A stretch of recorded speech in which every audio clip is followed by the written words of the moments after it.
আজকের আধুনিক চিকিৎসা বিজ্ঞান যেখানে রয়েছে হাসপাতাল, সার্জারি, ঔষধ এবং রোগ নির্ণয়ের উন্নত প্রযুক্তি, কিন্তু আপনি কি জানেন এগুলোর ভিত্তি তৈরি হয়েছিল একজন মুসলিম চিকিৎসকের হাতে? তিনি হলেন আবু আলী ইবনে সিনা, যিনি শুধু চিকিৎসা বিজ্ঞানেরই জনক নন, বরং একাধারে একজন দার্শনিক, গণিতবিদ এবং জ্যোতির্বিদও ছিলেন। আজকে আমরা জানব ইবনে সিনার জীবন ও অসাধারণ প্রতিভা, চিকিৎসা বিজ্ঞানে তার অসামান্য অবদান এবং মেডিকেল সেক্টরে তার বিখ্যাত বই কানুন ফি তিবের প্রভাব কেমন। চলুন শুরু করি।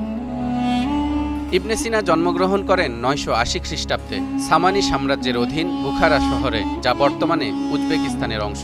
মাত্র ১০ বছর বয়সে তিনি পুরো কোরআন মুখস্থ করেন এবং ১৬ বছর বয়সে তিনি চিকিৎসা শাস্ত্রে দক্ষ হয়ে ওঠেন, যে বয়সে আমরা এখন অনেকে মাধ্যমিকের গণ্ডিও পেরোতে পারি না। ইবনে সিনা তরুণ বয়সেই গণিত, জ্যোতির্বিজ্ঞান, রসায়ন, পদার্থবিদ্যা এবং দর্শন বিষয়ে গবেষণা শুরু করেন। মাত্র ১৮ বছর বয়সে তিনি একজন প্রসিদ্ধ চিকিৎসক হিসেবে পরিচিতি লাভ করেন।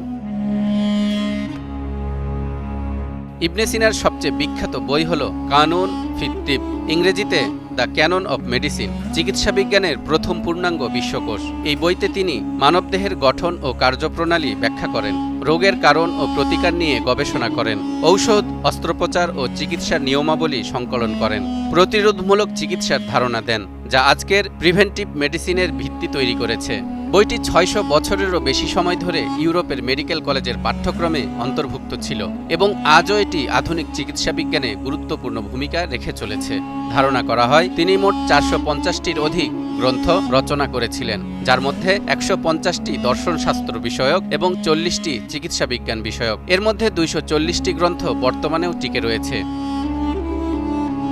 ইবনে সিনাই প্রথম ব্যক্তি যিনি সংক্রামক রোগ এবং জীবাণুর ভূমিকা সম্পর্কে ধারণা দেন, মৃগী, ডায়াবেটিস ও মানসিক রোগের আধুনিক ব্যাখ্যা প্রদান করেন, সাধারণ অ্যানেস্থেশিয়ার ধারণা দেন, যা আজকের সার্জারির জন্য অপরিহার্য, সঠিক খাদ্যাভ্যাস ও স্বাস্থ্যকর জীবনধারার গুরুত্ব বোঝান, যা আজকের নিউট্রিশন সায়েন্সের ভিত্তি করে দিয়েছে।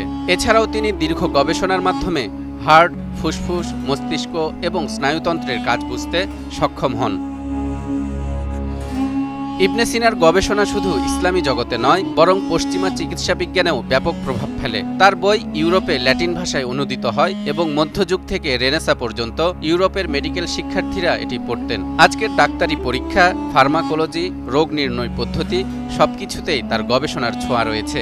তার জ্ঞান কাজে লাগিয়েই পরবর্তীতে পশ্চিমা বিজ্ঞানীরা আধুনিক চিকিৎসা বিজ্ঞান গড়ে তোলেন। ইসলাম জ্ঞানবিজ্ঞান ও চিকিৎসার উন্নয়নকে উৎসাহিত করেছে। মহান আল্লাহ বলেন, ওয়ানুনাজ্জিলু মিনাল কুরআনি মা হুয়া শিফাউন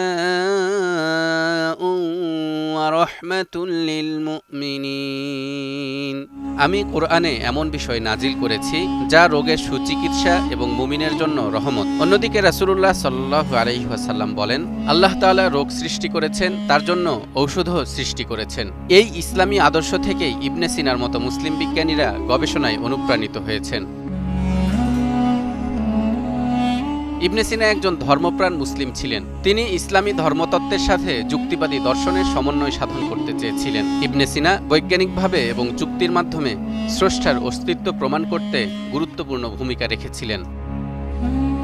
ইবনে সিনা শুধু চিকিৎসকই ছিলেন না, তিনি ছিলেন একজন গবেষক, দার্শনিক ও বিজ্ঞানের পথ প্রদর্শক। তার গবেষণা আজও আধুনিক চিকিৎসা বিজ্ঞানের প্রতিটি ক্ষেত্রে ব্যবহৃত হচ্ছে। আমাদেরও উচিত তার মতো গবেষণার পথে এগিয়ে যাওয়া, ইসলামের সোনালী যুগের শিক্ষাকে পুনরুজ্জীবিত করা। দর্শক, আপনারা কি মনে করেন, মুসলিম বিশ্ব কি আবারও বিজ্ঞান ও চিকিৎসাবিদ্যায় নেতৃত্ব দিতে পারবে? তালহা ইবনে রেজা, নিউজ 24।